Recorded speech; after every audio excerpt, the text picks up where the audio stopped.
natin, magpapasingaw na tayo ngayon ng rice cooker.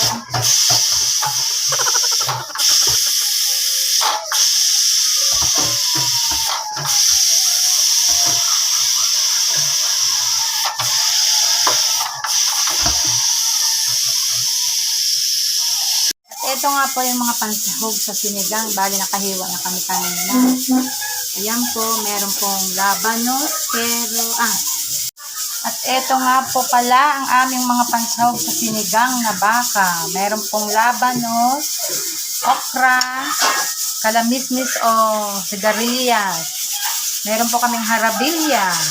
Masarap ito sa pansigang. Ayan nga po. Mamaya, re-ready namin ang pagluto. Ito nga po pala yung mga pang-samya sa sinigang. Meron po kami labanos, okra. Bumili na rin po kami ng kalamismis o sigarilyas. Ito po, meron na rin po nitong... Ano ang tawag natin dito? Lagyan na po natin ang harabilya at kalamismis. Mamaya po ay kakain na tayo dahil malambot na rin ang baka.